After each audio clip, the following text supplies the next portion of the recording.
It's Friday, Friday, Friday.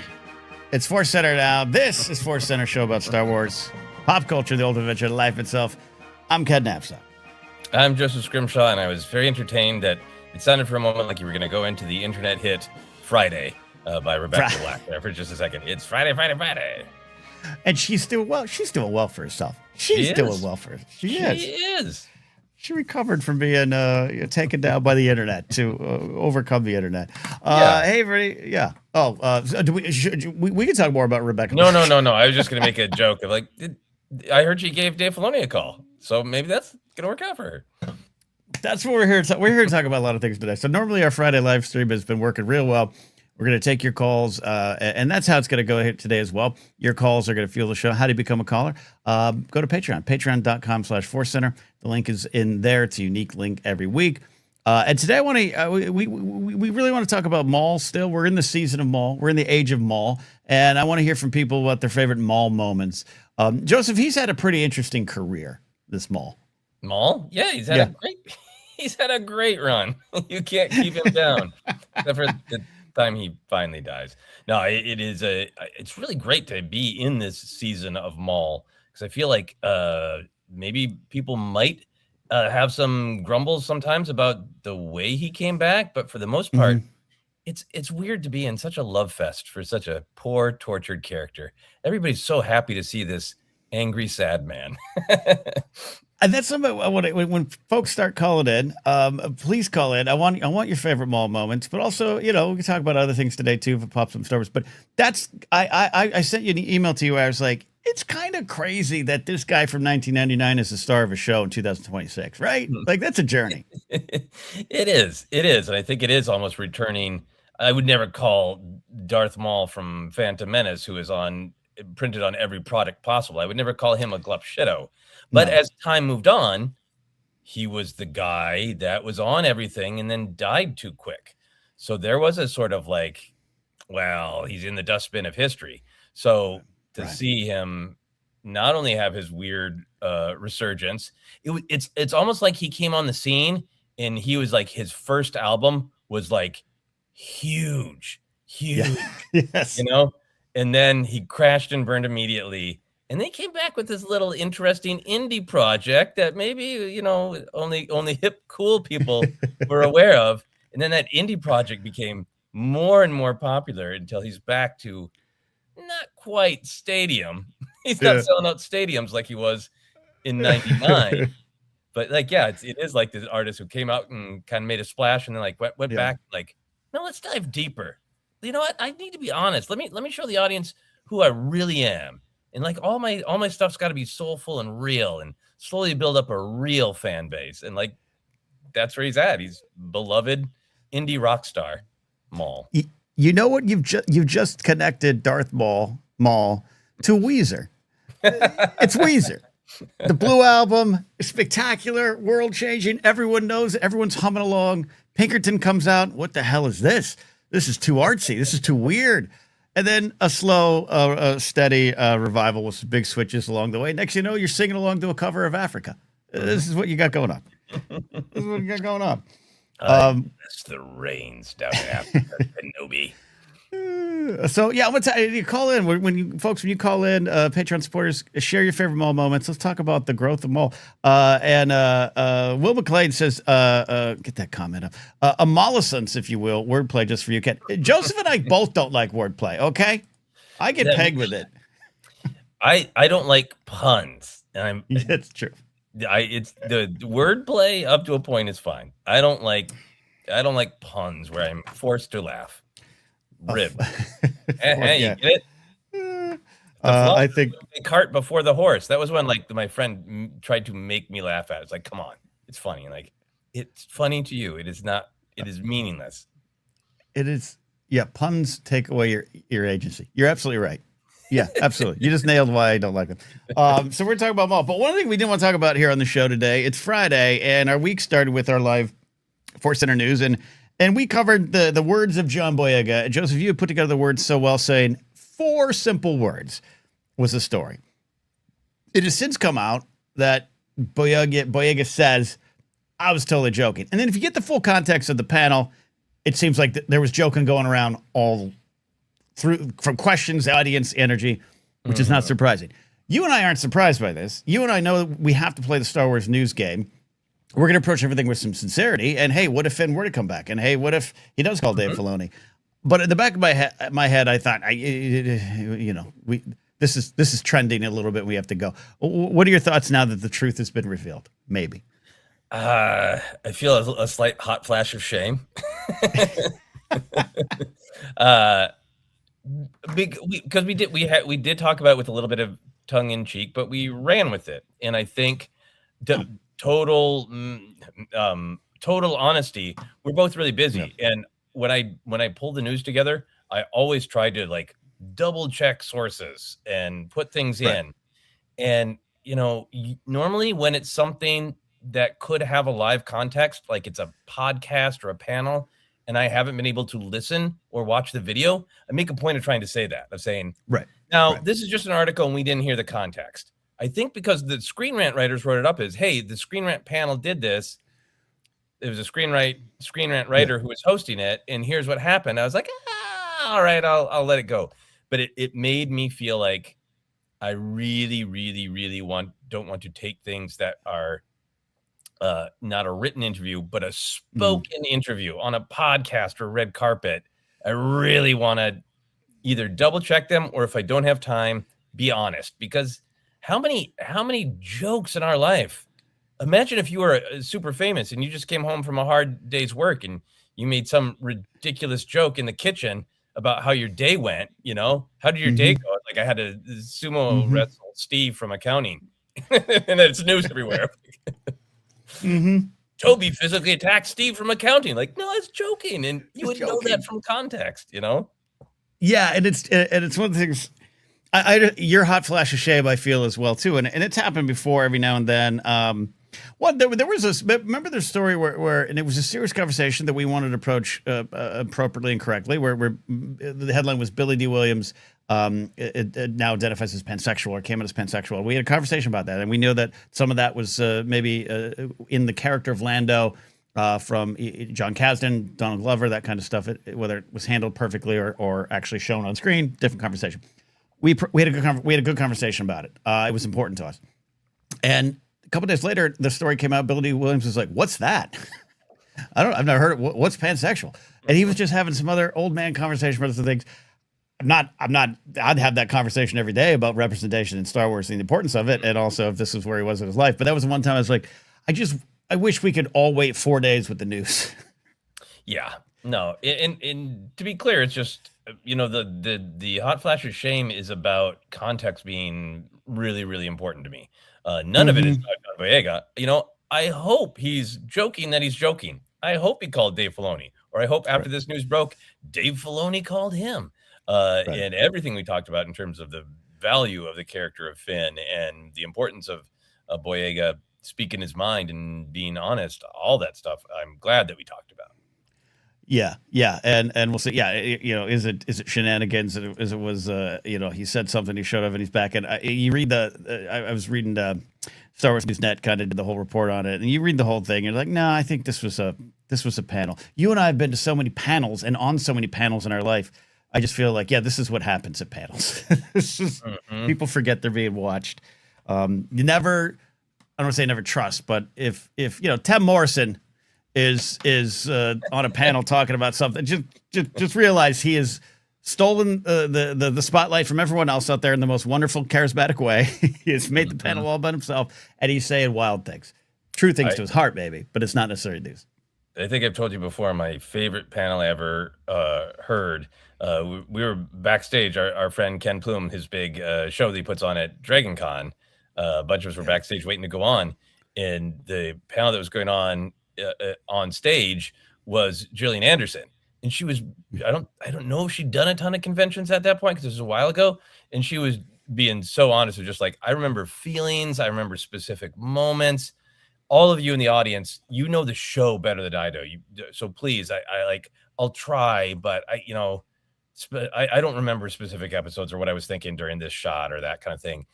And then every single person got with Mike was like, yeah, after the scene 3 act break in episode 4 in season 5, why did you lift your eyebrow? And she just kept being like, please.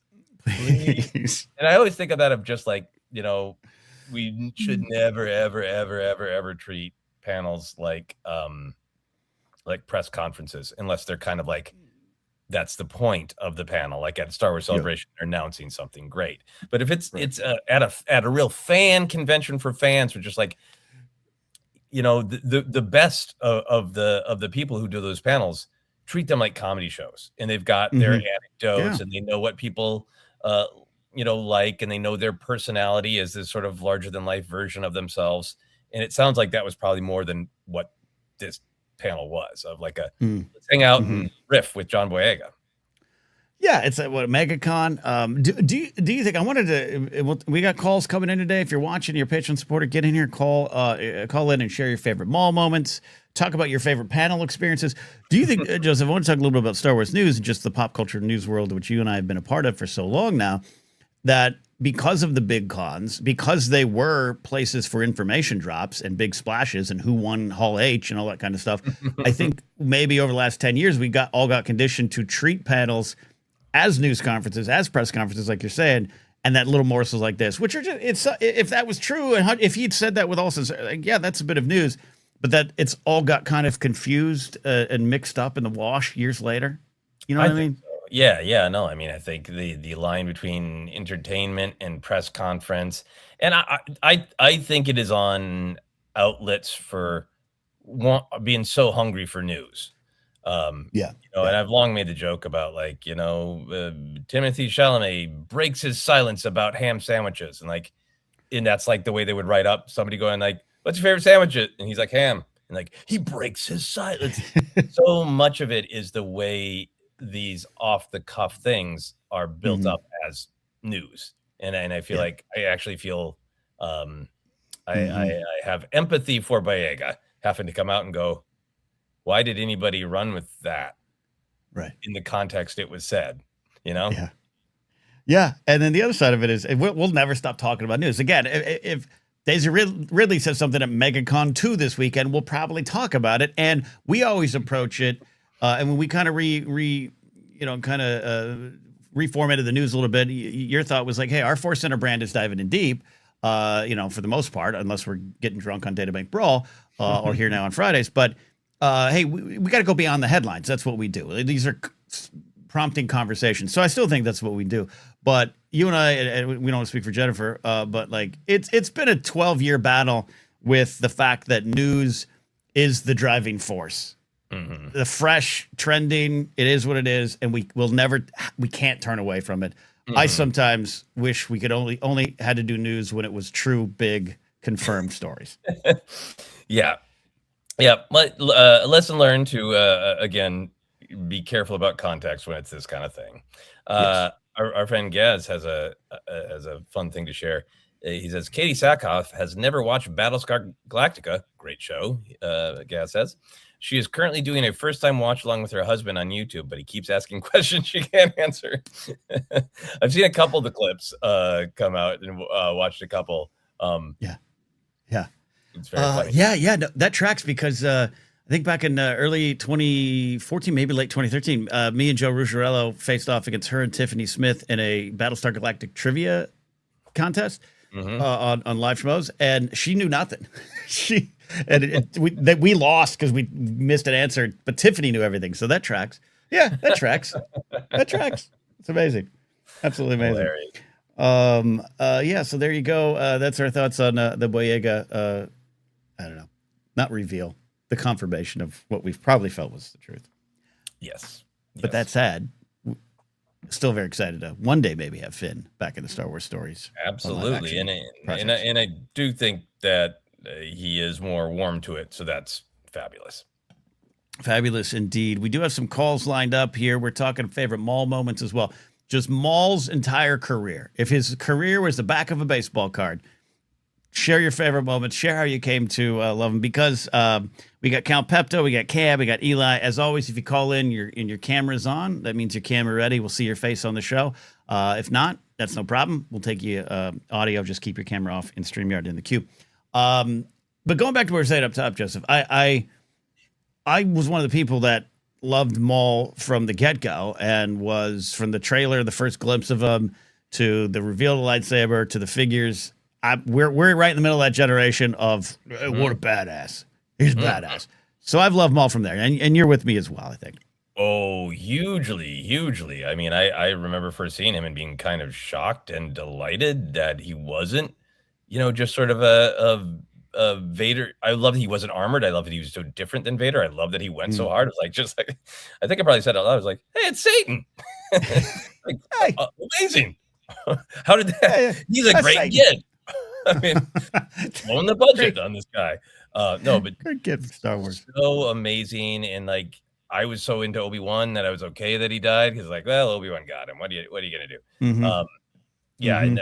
and I'm gonna get it out for some of our Maul coverage, because I know where it is.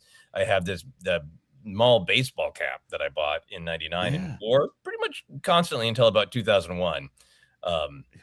That says Sith Lord on the front with the double blade lightsaber, and then on the back it says Jedi do not concern me, which I thought was both very funny and kind of cocky given what happened to him. Yeah, all sorts of action figures. Stores had many different boxers with different Maul designs. So I had about 7 pairs of Darth Maul boxers. I had Maul on the top and Maul on the bottom, party on the top and party in the back. It was great. Would 2026 Joseph Scrimshaw buy that Maul hat again? Yeah. Are you? Yeah. Okay. Yeah, absolutely. I might start wearing it around. I think you should. I think you should put it on the live stream here. Yeah, and I don't know, and we'll take the calls here in a second. Talk about favorite Maul moments, but I love where this character's gone. It's not fair to throw anyone on the spot here, including you or our callers, but I kind of feel like Maul is the best example of what Star Wars is known for, and sometimes people are cynical about it, and sometimes people roll their eyes about it, or they're just dubious. But taking a character here and expanding upon it. Obi-Wan Kenobi could be in that too. I think maybe that you could officially say that, but I think by the time the conversation expands with podcasts and digital media, like Kenobi's old hat, and Kenobi was always present there first. But Maul had a real clear beginning, middle, and end, and that we thought it was done. But the comeback wasn't even the thing, the spider legs of it all, but the where we are now, where I'm really think we're about to get some really poignant stuff from this character, and I think that's exciting. But it might be the best example of that to me. I think so. I think, I mean, Kenobi has always been one of those, just because the character died. He died in the first thing, but Maul, in a way is better. And I think, I have told the story before of, I struggled with the Clone Wars movie that I saw in the theater. I love it now, but I struggled with it. And I think I caught like one episode, and it was one of the more political ones. It's like, eh. And then I saw the Kenobi, and people told me, it's like, Clone Wars is actually getting really good. And then I saw the 2-pack of Maul and Kenobi, and with the action figures, with the legs, not the spider legs, but just the normal robot legs. And I was like, oh, this must be from a comic book or something. And then turned the back of the action figure around. It was like, I almost dropped it in the toy aisle. I was like, Maul is back. And like, so great was my love that I was like, well, I don't care how and he's coming after Kenobi. Well, it's a revenge story. I got to get in on this. And I think in a way, to your point, our generation that got extremely cranky and even hateful about George Lucas's sort of rebellious, I do whatever I want, I don't care what the fans think. Paid off. Like, I don't care what the fans think. I'm going to give Zero the Hutt this weird Truman Capote voice that, I didn't understand at the time. I'm going to, spend all these episodes on politics, blah, blah, blah, blah, blah, blah, blah. All the things that people were grumpy about back in the day was like, well, hey, maybe this whole George doesn't give a bleep and does what he wants thing is going to pan out pretty great for us. And I think so. I think so. I think Maul's testament to a lot of things there. We got some comments you might want to pull up before we take those calls. I got the most 1999 comment ever from Jeannie from Tahiti. My friend bought a PT Cruiser in red and black and named it Maul. That is 1999. That is bye, bye, bye, baby crap right there. That's amazing. That's amazing. I was very, very close to buying a PT Cruiser. Same. Very close. Yeah. Same. Did you have that? Now, I know you with your love of Sinatra, it was designed to invoke kind of a classic feel in an era where 90s cars were pretty uninspiring in general. Yeah, I think Did that pull you in? Yeah, I think like starting in early 80s was the sort of boringification of cars where everything is sort of streamlined and samey and gray. And I was like, this is great. Why don't they do this? This looks like the car that Superman is smashing on his first comic book cover appearance. Why not? I want to drive the car that Superman smashes. Yeah, and then I had to kind of do a double take when they became just an absolute laughing stock. Yes. Yeah, Lord Romo drove one. Oh, God, Romo, you should almost call in and just share the journey with that. Which would have been great if you and I had both got a PT Cruiser after both having Ford Fairmonts as our first car. I have to admit this. I first saw the PT Cruiser, and I thought, this is the coolest thing. I want to get one. And I think maybe I'll get like a Fedora or something. And I think I'll adopt this. And this was kind of during the swing era, right? This is the swingers and all, and the movies and that kind of big band revival kind of thing mixed with rock. And I thought maybe that'll be my image. And I didn't, because I couldn't afford to. I got a Plymouth Colt. And I'm glad I didn't, because it would have been the worst. It would have been as 1999 as that comment from Jeannie from Tahiti. Mm-hmm. And yeah. Do you know that PT Cruisers are technically classified as work trucks so that the company could get around the regulations of safety for cars? Maybe PT Cruisers should be named after Maul. Sneaky, clever. Shout out to Climate Town for that information. All right, let's take our first call today. He's been waiting patiently. We're talking favorite Maul moments here and just hanging out, having some fun on a Friday here, talking about 1999. Count Pepto, how are you doing, my friend? Hey, cheers, guys. Cheers. Cheers indeed. What's in your wallet? Also, I got some Glenmorangie, the Harrison Ford whiskey that I had to try after I saw him on some of the ads. So nice. That's classy. That's classy. Turned out it was not too bad. So yeah. Yeah. I'm excited to call in. First time calling in. First time, yeah, that's right. Long time, first time. So a couple questions for you. We want to know your favorite Maul moments, and we want to know if you drove a PT Cruiser. Oh no, no, I did used to think they were really cool though, when they were kind of newer. So I was kind of like, right, I could have a kind of a classic car without having to actually get a real classic car with the maintenance. So it looked pretty great. Good personality, yeah. Indeed. It's time for a comeback. I think so too. And for favorite Maul moments, it's kind of crazy. You know, one of the awesome things about ForceCenter is when you guys were talking about being like prequelists and stuff, and that like I was really in the prequel kid generation. Mm-hmm. So I remember being 5 and seeing the Phantom Menace, and before I even saw the movie, it was like the toy catalogs and all this stuff. And Maul was on everything. So yeah, that was just imprinted on me as a kid. And yeah, it's still, but like as a kid, it's just about the badassness. So, you know, you and your friends, like, you know, we're sword fighting in the backyard, trying to do backflips on trampolines. And, you know, it was so great. And then, like you guys were saying, when the Clone Wars came back, it was like, oh my gosh, like, so Maul's back. And then they gave him more depth, more kind of a dramatic presence, and a flair and stuff.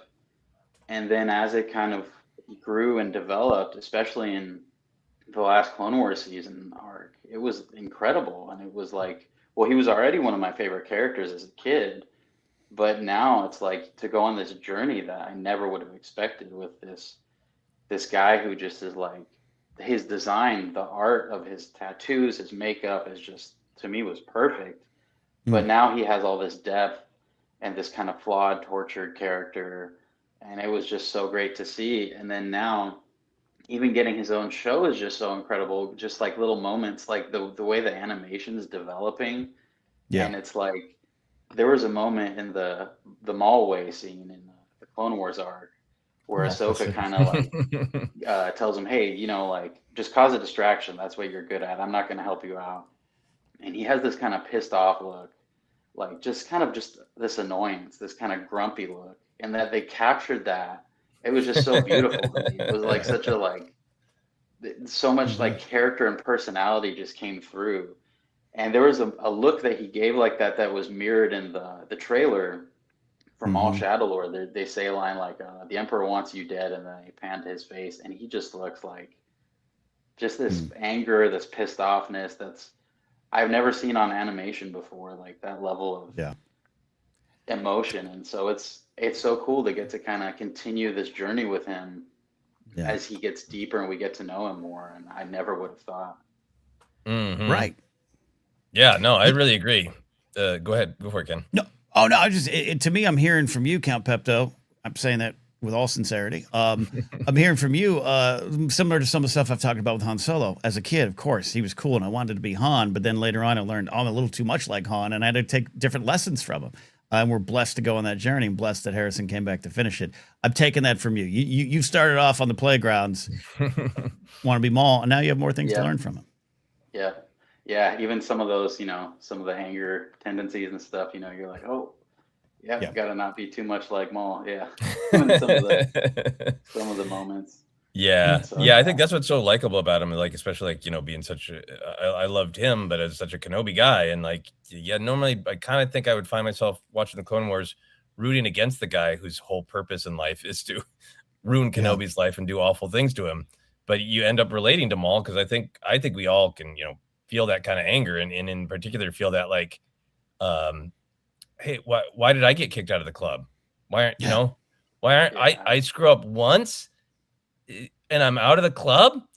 No credit for killing Qui-Gon, nothing. Like, nothing. I mean, I go on little Maul rants to my wife, you know, about feeling like, well, I did everything I was supposed to, and why am I being treated this way?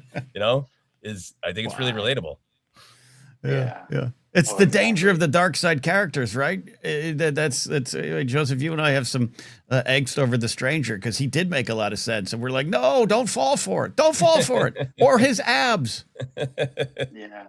Even when he's fighting like Ahsoka in the Clone Wars, and it's just like when that first aired and I'm watching, I'm like, come on, we can get one more win. Like, you know, just one win from all. You know, I love Ahsoka too, one of my favorite characters, but, you know, and then like at the end, I'm like, man, I really was rooting for him a lot, you know, like more than I should have. But his situations are really well constructed. And great point about the animation and how much the animation has improved. And also, I think just that the writing has such confidence in the character that we can see little things that aren't vocalized from him. Just like with normal, you know, human actors of just, you don't need to write a line for it. Just let him look kind of peeved that, you know, that's what I am to you, a distraction. That's the value you think I have. What am I, clown to you? Count Pepto, thank you for sharing all your Maul thoughts, my friend. And thanks for calling in. We appreciate for long time, first times. I wanted to say one quick thing, if I could, about like you guys were saying convention stuff, which is really interesting. Yeah. You were saying something about you know how like a story, the context, you know, like you get the line and then you find out. Like I remember being there when you and McGregor at Comic-Con LA when there was that whole Clone Wars clone armor thing. Right.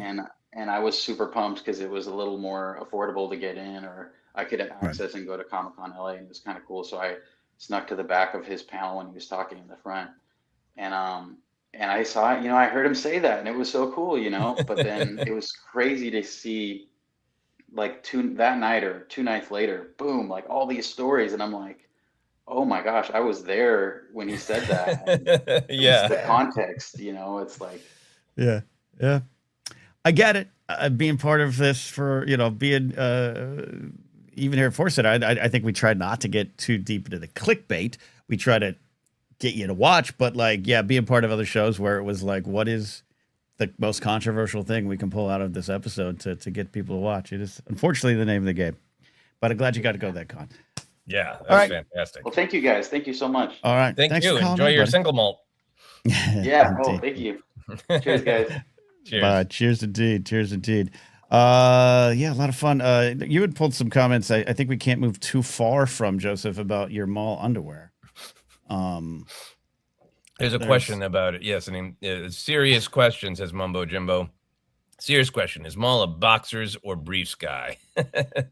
And Maddie, a huge Maul fan, says Maul boxers, bringing new meaning to the word horny.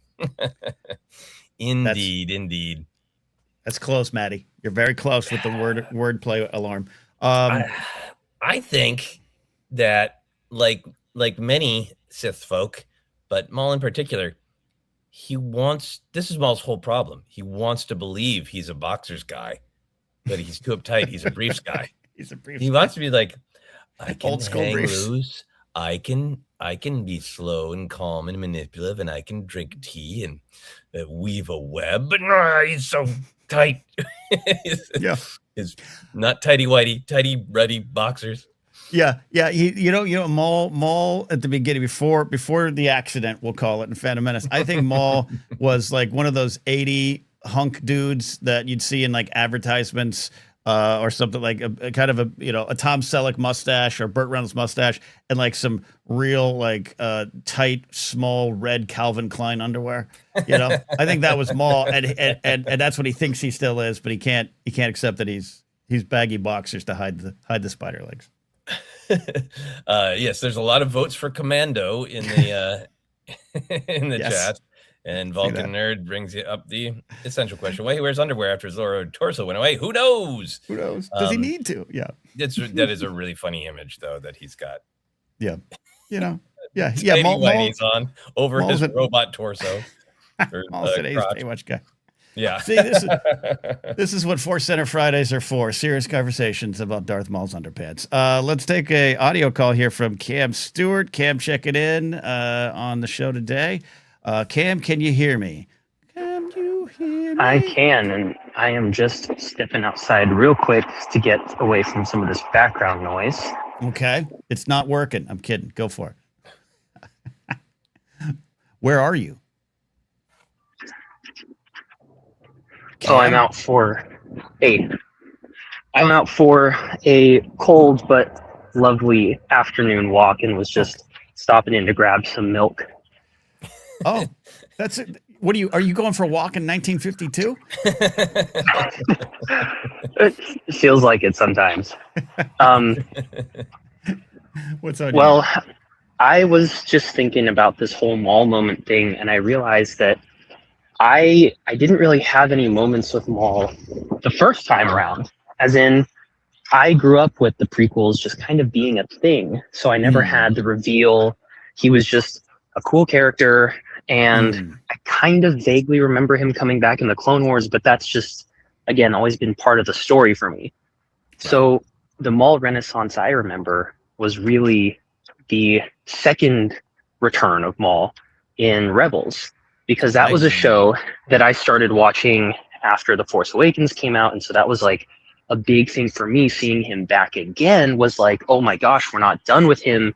And he's actually involved in some very impactful things. So I just remember getting to that finale of season 2, which is chock full of just incredible moments all around. But finally realizing that, like, this is a character, like, I know he hadn't died again and come back, but to me, that was like his, whoa, this guy is back.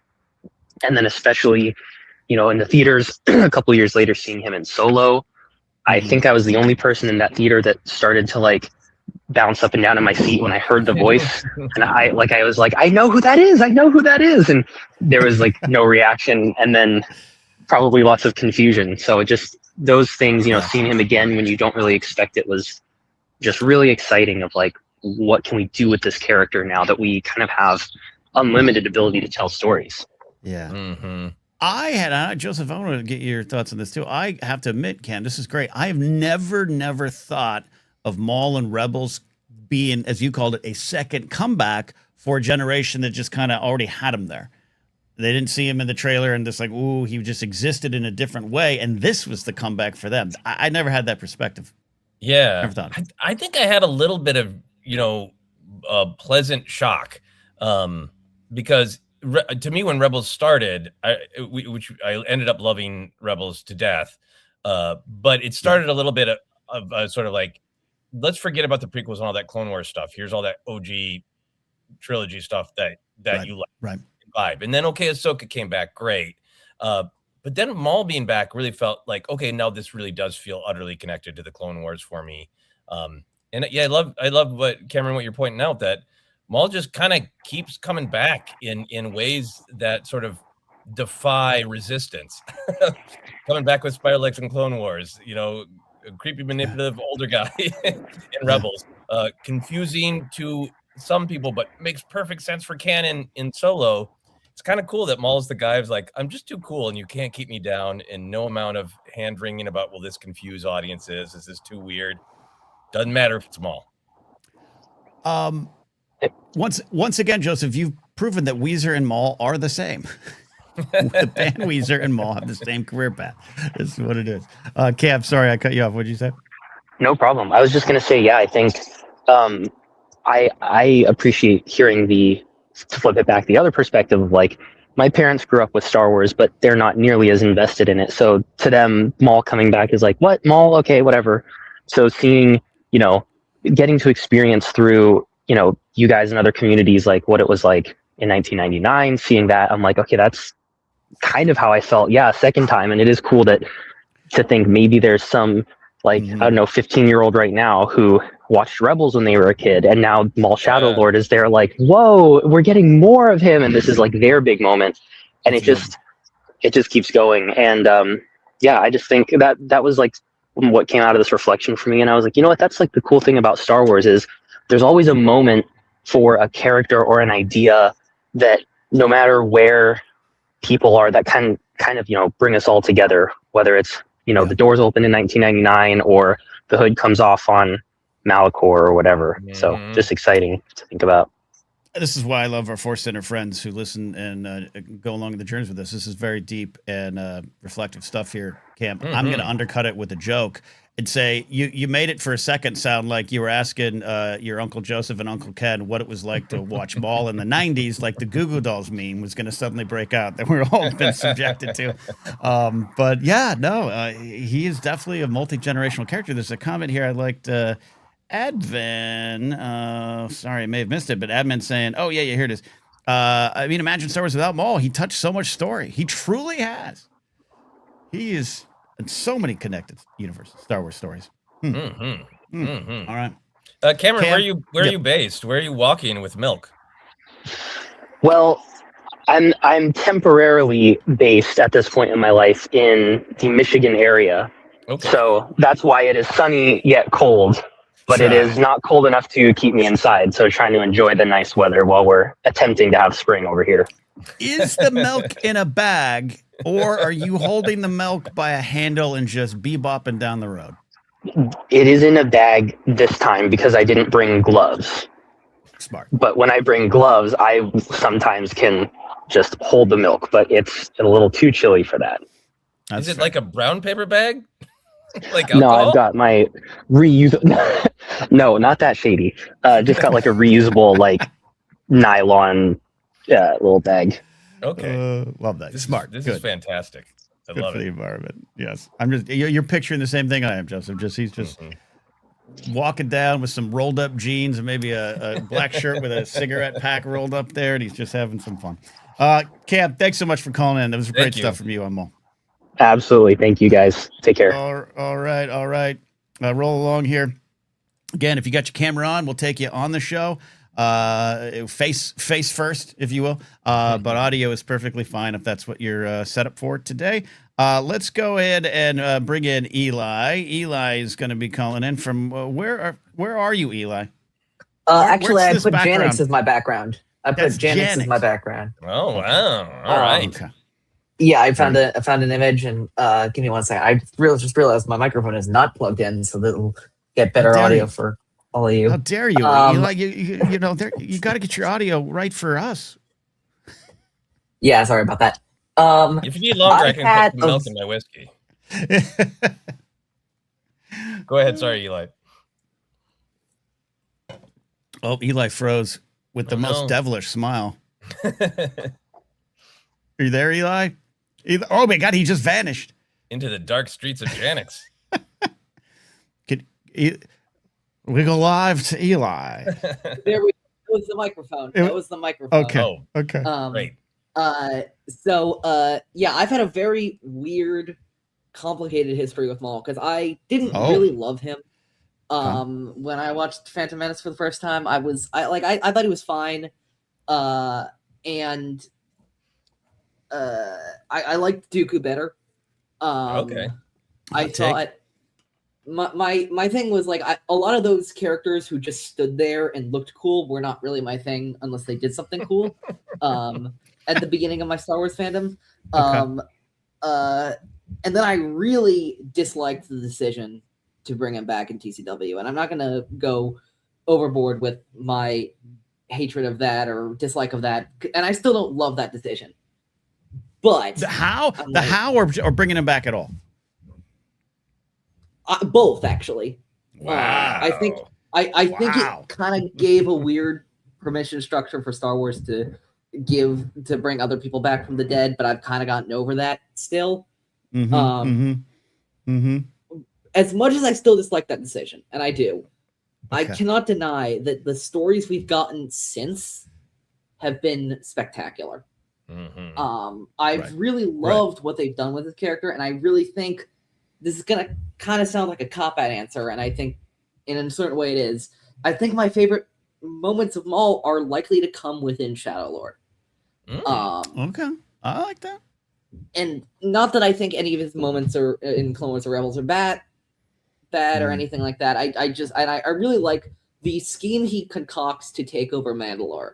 The way he plays that sort of populist energy of the public of Mandalore against them. The way he and Pre Vizsla did use that against them is fascinating to me. So it was the right decision then. Yeah, well, it certainly allowed for some great stories. I'll say that. That thing, his entire twist and his plan that is explained to Ahsoka in The Phantom Apprentice is also incredible. I remember just sitting there in front of my computer screen watching that episode, just absolutely gobsmacked at how Maul planned that whole thing. And like we get so many great lines, like, you know, the Justice is the construct of the current power base, a base which by my calculations is going to change. Like all of that, his like sort of Machiavellian plans to try and foil Sidious's plan. Like that's really just fascinating stuff. And I'm really excited to see all of that scheming back in Shadow Lord. Okay. Yeah. I really like that the trailers have put that emphasis on that his current focus of anger is not Kenobi, but the Empire. Because I think that is one of the most all of his relationship with Kenobi is fantastic to me. But I think one of the most valuable things about him returning is giving us a different way into looking at the Sith and the tragedy of them. And I think one of the most fascinating things about that character is feeling thrown away by Sidious. And we get so many great moments from that of the kind of horrible things he's murmuring when he's out of his mind are about being used and thrown away. And both wanting that just that horrible story of hating this father figure and wanting to please him and being trapped in that. Maul and Sidious were Succession before Succession was on television. Yeah. Yes. Yeah. I think that for me, Maul and Sidious, like Maul's hatred of Sidious is actually more interesting at this point than Kenobi. I think because we've gotten the full story of Maul and Kenobi. And like Maul's hatred of Kenobi is you beat me and you ruin my life. Maul's hatred of Sidious also expands into those political themes of what happens when a pawn of of this like this arch evil fascist type tries to take him down. I mean, he's doomed to repeat a lot of the mistakes of Palpatine while not realizing it. And that I think is going to be really fascinating with the show is how is Maul going to topple the Empire without doing an Empire against it? Mm-hmm. I think he'd be happy to. Yeah. He's just going to be the meme of you want an empire? Best I can do is a criminal syndicate. That's the long story. No, I think it's great. I think it's also indicative of your love of Star Wars, Eli, that you're like, hey, the origins of why we have this character back are not my favorite, but the possibilities in the future is something you're looking forward to. Though I will say this, based on your dislike of Maul coming back and how, you should probably listen to more Patton Oswalt and Paul F. Tompkins. Those are the comics for you. Yeah, and it's funny because a lot of the most disliked character returns in Star Wars, I'm actually completely fine with. I am one of the biggest somehow Palpatine return defenders. I'm one of the biggest defenders of Boba Fett after coming back.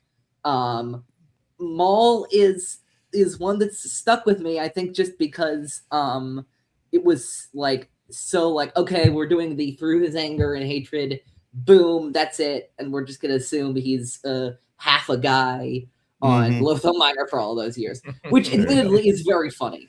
To just imagine, even before he got the spider legs, just a torso and a chest crawling around and a head, just crawling around on a junk planet for however many years.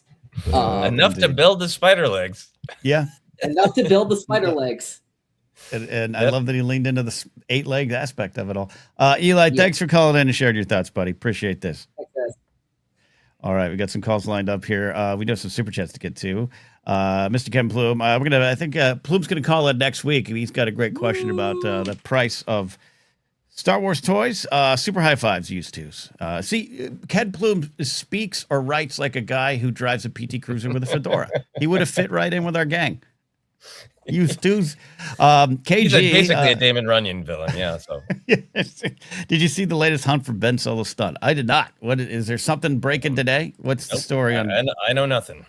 I know nothing indeed. Let us know in chat. Is there some story we should be covering? Noble Skywalker asked, any chance the show will make the character of Kira return? I think we've addressed this before, but I keep looking at further seasons. If this goes 3 seasons, I don't think the timeline is friendly to that for this first season because Kira's too young to have yet encountered Crimson Dawn. Right. All right. Let's take a call here from Jamie B. Jamie B. checking in here. How are you doing?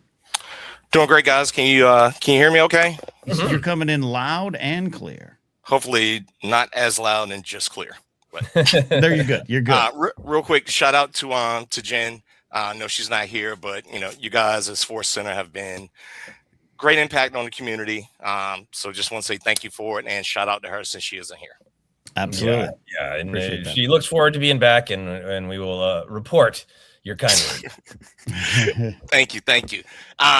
So me with Maul, it's kind of an interesting thing. So I'm of the original trilogy generation, and so but I was a huge prequels fan.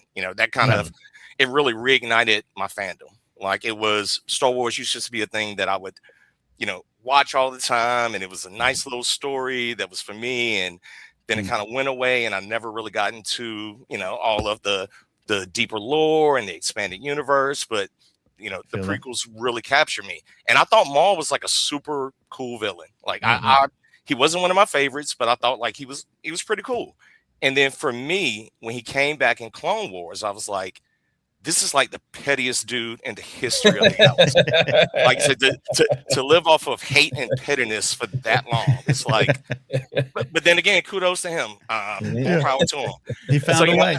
Yeah, so I thought his Clone Wars arc was really good, and I'll put a pin in that because my favorite actual moment comes from Rebels, but dipping back to Clone Wars, for me, two big, and I'm going to kind of pull the Star Wars rank and combine a couple of scenes together instead of just picking one. Okay. So for me, two things that really stand out would be number one, his interactions with Ahsoka, especially at the end of Clone Wars. And then the box of anger was just, the anger box. Maul not saying anything, just staring a hole through your soul. Yes. Like that was good enough for me. Like, dude, you don't need to say anything. But his interactions with Ahsoka was really good. But I always go back to Rebels and when he interacted with Ezra, and that first meeting that they had was like super cool because I'm thinking to myself, okay, Maul's coming back. This dude killed Satine. He's done like despicable things throughout all these years. And then now here he comes popping back up to do something. There's no way I'm going to vibe on this guy. And for some reason, his Rebels arc is just, I don't know, it's just really cool. And also funny with the meeting, the fact that, he's introducing himself as old master. And props to Ezra was just, well, call me Jabba.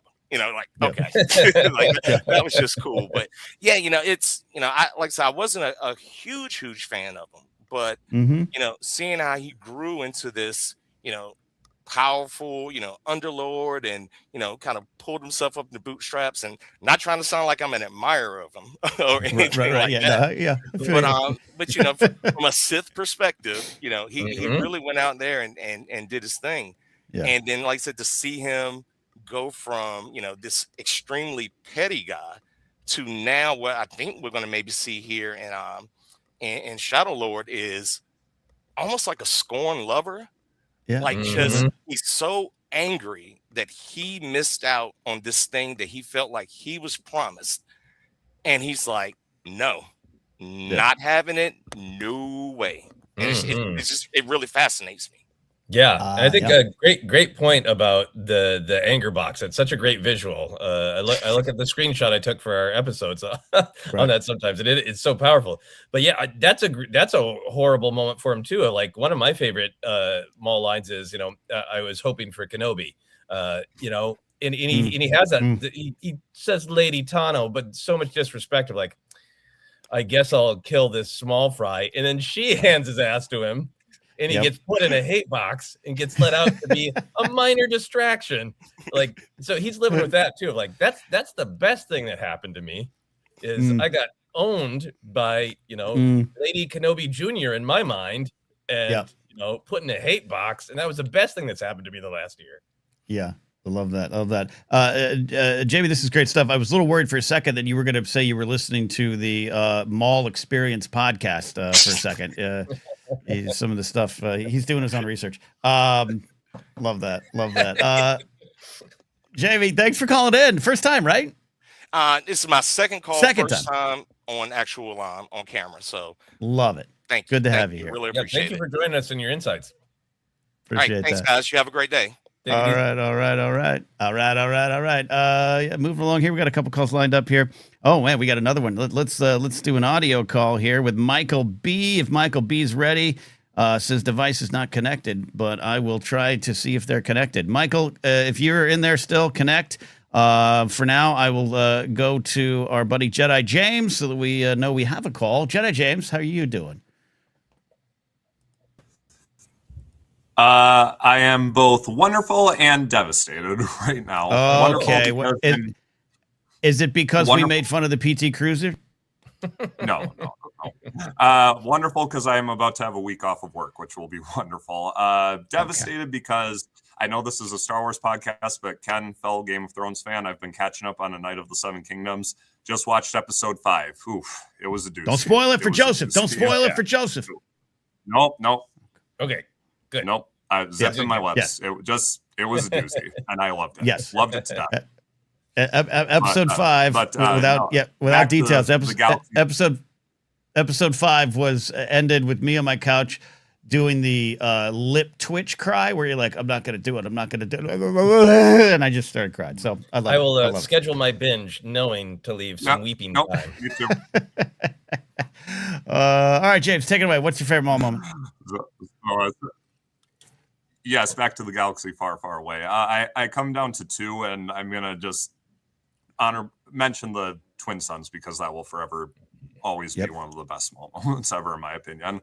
But speaking outside of that, I really have to go to 2 particular moments. One is just when I learned that Maul came back at all, then that's been talked about before, but it is a big moment. And a big thing, too, is that, Joseph, I kind of had a similar experience to you where I knew the Clone Wars existed, and I had watched the movie. I loved the movie. I watched like the first couple episodes, and then I never watched it for a long time. I don't even know why I didn't. I was just aware it was there, but I just didn't seek it out, even though I loved the early stuff. I don't know why. But then I can't remember when I learned it, but I suddenly learned, wait, what? Maul's back? that Maul from episode 1? What? That guy? Who? Huh? What? Where? And so I just watched the last episode of that guy, and I just watched the last episode of season 4, and I was just like, Maul's back, and he's on spider legs because I didn't watch the episode before, so I was kind of lost. I was just like, and who's this person using green smoky stuff, wires and metal on him? And who's this yellow guy that's named Savage Press? And Ventress is a bounty hunter now. I thought she was working with Dooku. Huh? Who? What? Where? So it's kind of an important moment to me because it's more than just Maul coming back. It was just like me, like, okay, I got to catch up on the Clone Wars. I have been missing out clearly. So, but just so many moments in there. Maul was just like so threatening in that. I mean, I won't forget when he attacked the village. Obi-Wan being like so resilient and so defiant. I beat you once before and I can beat you again. And, you know, also slipping that, when he insults Qui-Gon and like, your rage has made you weak, Kenobi. And just a lot of great moments all throughout that episode. And it paved the way for everything to come. But I'll just never forget my shock when Maul came back and just the larger experience of learning I had to catch up with the Clone Wars. And, you know, also not for nothing, I was also like, wow, Maul sure is talking a lot, isn't he? I don't recall him talking that much when I first saw him. I was very happy for that. Very happy. Yeah, because when the trailer came out and he had his line about last we will have revenge. Right. Last we have revenge. That was probably one of my biggest actual grumps coming out of the Phantom Menace in 1999. It was like, I wanted to know why he wanted revenge. It's just like, so it's like, talk, Maul, get it off your chest. Come on. Yeah, and he really blossomed into a very eloquent speaker too. He knew how to talk. Maybe he got some elocution lessons while he was living on hate and trash. Maybe he also found like some audiobooks. Do you think Morley gave him some lessons? Maybe that was what's going on. In Spain falls mainly. He is Eliza Doolittle. All right, Jenna James, thank you so much for sharing all that. We appreciate you as always, buddy. Absolutely. There we go. I almost accidentally removed you from the show, Joseph. Well, this White Claw is hitting heavy. All right, we're almost out of here, but we got one more call. Thank you all for this edition of ForceCenter Now, hanging out with us. Like I said, we roll on. We appreciate your calls to make up the bulk of this, but chance on Friday to let loose a little bit. Every time I hear Maul's back, I hear Eminem's Guess Who's Back. Back again. I agree. Yeah, I agree with that. All right. We got, all right. Hold on. I think we got an audio call here, and then we're going to close with Matty Gunner. Matty Gunner's going to take us home, and he actually fired up his camera today, put on his makeup. But call it in first. If he's ready to go for audio only, we got Ihadja. How you doing, buddy? Hello there. How are you guys? We're great. Good to hear from you. Yeah, you too. I'm on audio only because I just get a shoddy signal. I need a land connection in bonny old Scotland here. Love it. Yes, so in regards to old Mr. Maul, in terms of two of my favourite moments of him, the first one would be him and Savage versus Palpatine. That fight sequence is just peak lightsaber duels and stuff, and Palpatine was just amazing in that, and it was just so raw. And and adios to Savage. Nighty night, sweetheart. Bless him. Heartbreaking. Yep. Yes. It's one of my favorite Palpatine moments. Yeah, for sure. Yeah, it was just something about it. And the other one is the Siege of Mandalore, and the just the dynamic of him and Ahsoka, and just him connecting to the Force and feeling, and knowing about the Skywalker thing and everything. It was just beautiful, amazing fighting sequences and all that stuff, and just and what it led into was just peak. Yeah. So there we go. That's my wee snippet from Scotland. Lead into it.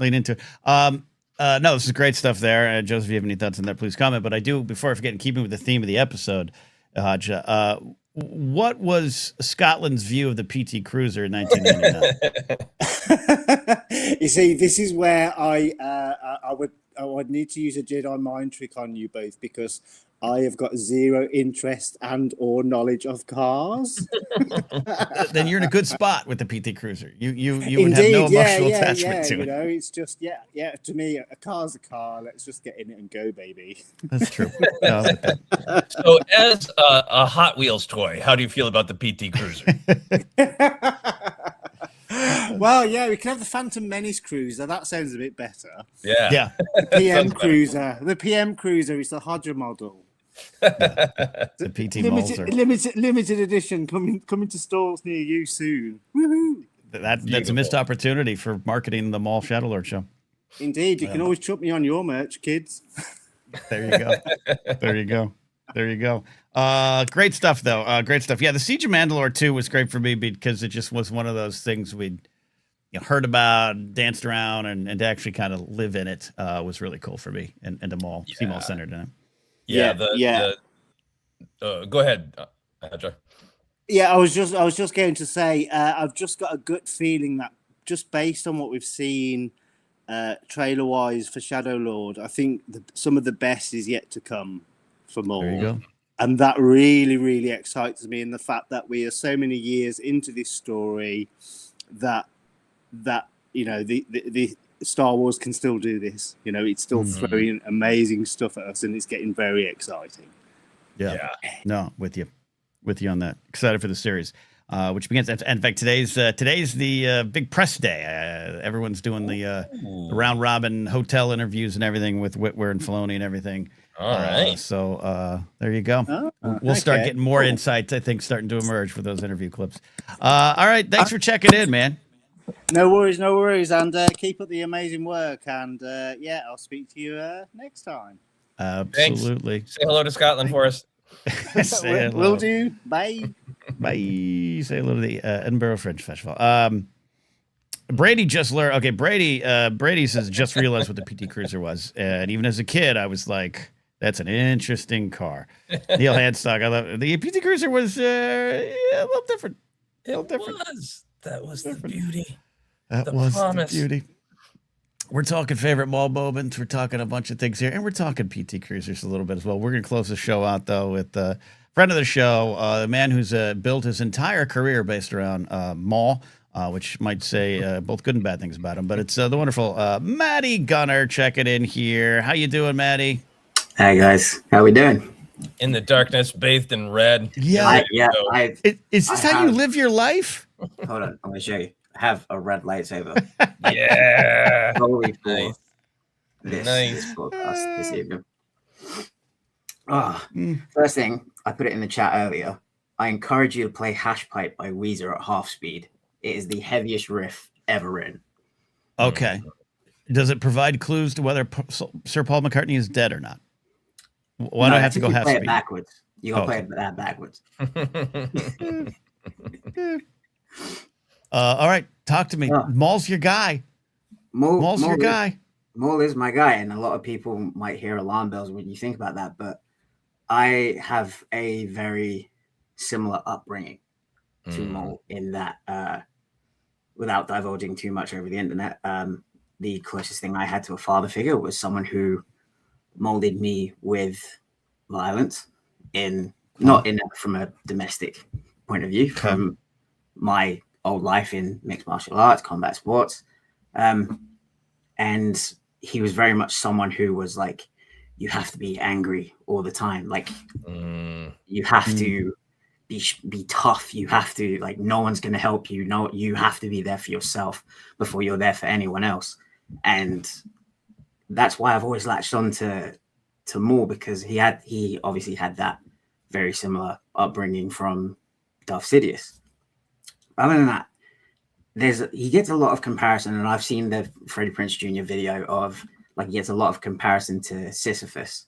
But if you've ever seen King Lear, to me, he's a lot like the character of Edmund. And, like, he didn't receive that love as a child. So he took it on himself, like, okay, you're not going to give me that love. I'm going to take it through power. I'm going to take it through fear. And he ultimately dies not getting what he wants because it was never his to have in the first place. And it's like that Shakespearean tragedy that we all know that George loves to pull from and that Dave loves to pull from. And there's one moment in particular, and Joseph, like you, like it was seeing that Maul was in Clone Wars that drew me into watching it for the first time, because I was kind of like, and I was of the mind back then, as I'm sure a lot of people my generation were, like, animated, I'd rather watch it live action, you know? Right. And yeah, it was the moment where Maul is standing in the flames looking down at Kenobi, like he's the one with the high ground for the first time. And he says, you would never know the depths that I would go to stay alive, fueled by my singular hatred of you. Like his anger, his hatred is what causes him to keep going, to live. And this is a conversation I've had with, you know, Joseph, you and I have talked about it once. And I've had this conversation with my closest friends of like, you know, I'm in a heavy, aggressive band. Like my life revolves so much around my anger that it's like, who am I without it? Like, am I me without it? Right. So when I heard that line, I was like, oh, this guy's, he's more than just a badass. Like there's levels and depth to him that I can personally attach myself to. Add to that, he's just a badass. Like, I don't know if you guys have read More Lockdown. There's Ken, I know you love the Yuzon Vong. There's a spoiler alert for a book that came out in 2014. Right. There's a moment he beats a Yuzon Vong to death with his bare hands, like no lightsaber, no use of the Force, with his bare hands. And I was just like, damn, that's pretty damn cool. I don't normally condone that violence, but against the Yuzon Vong, I'm completely okay with this. Just jumped up on my reading list pretty far. It's going to be my favorite Star Wars story. No, Maddie, I appreciate you sharing. This is really deep stuff and a great way to close the show about Maul. Why there's value in characters, even the characters that might make bad decisions or their story ends in a painful way, but it's what can you draw from it, and how will it inspire you, or maybe more importantly, how will it change you? Have you changed any watching the tales and fate of Maul? That's a good question. Great. I'll charge $50 an hour for your therapy. No, I mean, I've spent time with you guys. It's not like I've been angry the entire time that we were hanging out. It's definitely something that has, like, I've lost a little bit of over the years as I've aged, matured, mellowed, maybe. Okay. Mellowed. But then there's also like finding out that he is somewhat of a anarchist a little bit. When he's talking with Ahsoka and he's like waiting for what? The Republic to fall. It already has. You just can't see it. And it's just like, oh, so I politically see like eye to eye with this guy too. Right.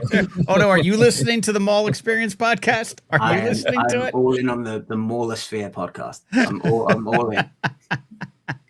All right. I think he feels so underappreciated and underrespected, and that's part of what makes his intelligence and his political savvy I think really rewarding too, because he's also like, oh, you thought I was just a nightmare who looked like Satan who can beat a Yuzon Vong to death with my fist. Right. You thought that's all I was?